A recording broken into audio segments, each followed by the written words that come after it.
नमस्कार दोस्तों, स्वागत है आप सभी का सीयूईटी मालवी एकेडमी के इस ऑनलाइन लर्निंग प्लेटफॉर्म पे।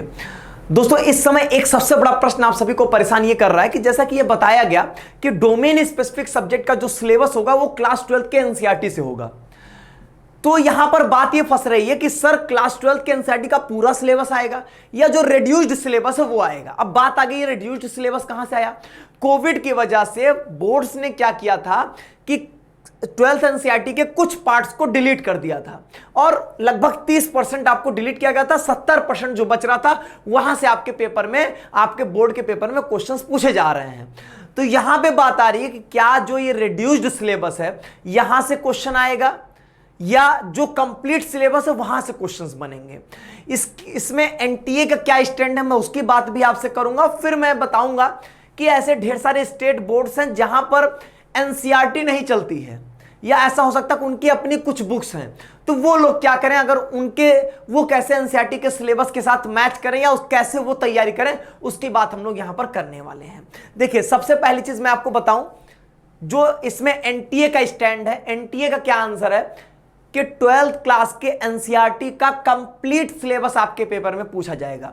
जो रिड्यूस्ड पार्ट है, जो आपको पार्ट डिलीट कर दिया गया, वहां से भी आपको क्वेश्चंस वो पूछेगा। वो किसी भी चैप्टर को एक्सक्लूड नहीं कर रहा है, कंप्लीट सिलेबस आपका यहां पर इंक्लूड किया जा रहा है। इस बात को सबसे पहले आप लोग समझ जाइए। इन्होंने यहां पर इसका क्लैरिफिकेशन ये दे दिया कि हम चूंकि आपको डोमेन में 50 में 40 ही अटेम्प्ट करने के लिए बोल रहे हैं, 50 में 40 करना है, 10 आप क्या कर सकते हो, छोड़ सकते हो। तो इन्होंने कहा कि पेपर इस तरीके से डिजाइन होगा कि अगर आप सिर्फ रिड्यूस्ड सिलेबस पढ़ के जाओगे तब भी आपके पास ऑप्शन रहेंगे कि आप अपने 40 क्वेश्चन कर लो, 10 क्वेश्चन आप छोड़ सकते हैं। ऐसी बात ये बोल रहे हैं, लेकिन हमको ऐसा नहीं करना है। हम रिड्यूस्ड नहीं पढ़ के जाएंगे, हम कंप्लीट पढ़ के जाएंगे। हो सकता है जो डिलीटेड पार्ट हो वहां से आसान क्वेश्चन बन जाए, हम आसानी से उसको सॉल्व कर लें। हमको ये रिस्क नहीं लेना है कि हमने रिड्यूस्ड पढ़ के जाएंगे, हमारे लिए 50 में 40 तो मिल जाएगा करने वाला।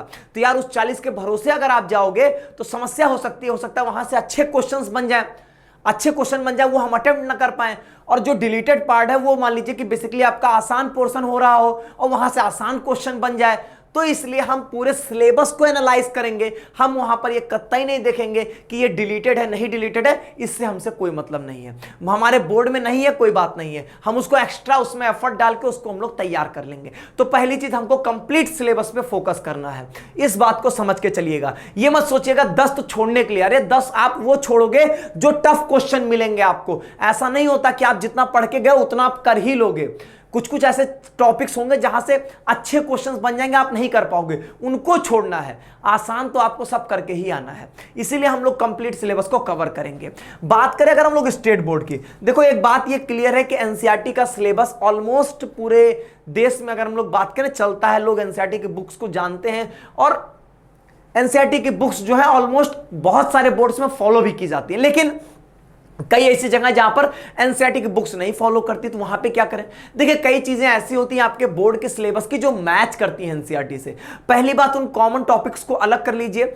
दूसरी बात, आप क्या करेंगे, जो टॉपिक्स आपके बोर्ड के में बुक में नहीं है, आप क्या करोगे, वहां पर एनसीईआरटी से उस चीजों को पढ़ोगे, या जो भी आप टीचर से पढ़ रहे हो या जिस भी कोचिंग में पढ़ रहे हो, वहां के टीचर की जिम्मेदारी आपके एनसीईआरटी को बेस कर मानते हुए उसको अच्छे से वो फॉलो करे। मेरा कहने का मतलब है ऐसे स्टेट बोर्ड वाले जहां पर एनसीईआरटी नहीं चलती है, आप एनसीईआरटी के बेसिस पर तैयारी करना। इस बात को आप मान लो। यहां पे गलती से भी ये मत सोचना कि मैं अपने स्टेट बोर्ड की पढ़ाई कर लेता हूं वहीं से आ जाएगा पेपर में। इन्होंने, एनटीए ने क्लैरिफिकेशन में यही बात कहा है कि मोर ओवर सिलेबस वैसा ही होगा। हाँ, जो थोड़े बहुत चेंजेस होंगे उसके लिए हमने ऑप्शन दे दिया 10 क्वेश्चन छोड़ने का। ये कोई आंसर नहीं हुआ, ये तो एक जस्टिफिकेशन हो गया। जस्ट कहिए कि फर्जी का जस्टिफिकेशन है। इसकी कोई वैल्यू नहीं करना है। हमको क्या करना है, अपनी तैयारी को एनसीईआरटी बेसिस पे रखना है। जो पोर्शन कॉमन होंगे ऐसा होगा नहीं कि कंप्लीट डिफरेंट होगा, ऐसा हो नहीं सकता। जो चीजें कॉमन है वो आप तैयार किए हो अपने बोर्ड के लिए तो उसको तैयार रखो। जो नई चीजें हैं उसको सिर्फ अपने एनसीईआरटी के बुक से ही देखना है, अपनी स्टेट बोर्ड वाली बुक को नहीं देखना। कहने का मेरा ये मतलब है, अगले 3 महीने आप अपने आप को झकझोर देंगे एनसीईआरटी के लिए, ठीक है। वो भी कंप्लीट एनसीईआरटी को पकड़ के चलेंगे वहां पर। और आपको हम लोग क्या करेंगे, हम लोग आपको एनसीईआरटी को बहुत ही अच्छे तरीके से कवर करेंगे, जिसमें एनसीईआरटी से बनने वाले मैक्सिमम क्वेश्चंस जितने हो सकेंगे, एनसीईआरटी से बाहर भी और एनसीईआरटी के सारे चीजों को हम लोग अच्छे से कवर करते हुए दिखेंगे।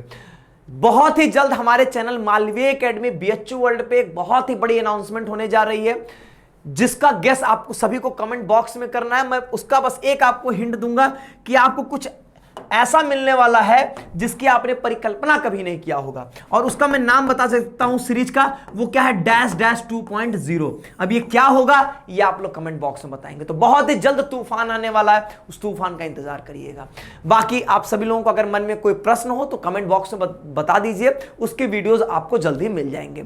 ऐसे ही अपडेट्स के लिए, सीयूईटी 2022 एग्जाम से रिलेटेड किसी भी अपडेट के लिए आप सभी लोग चैनल से जुड़े रहें। सीयूईटी मालवीय एकेडमी और मालवीय एकेडमी बीएचयू वर्ल्ड दोनों चैनल को आप लोग सब्सक्राइब करके नोटिफिकेशन के लिए बेल आइकन को प्रेस कर लें। बहुत बहुत धन्यवाद।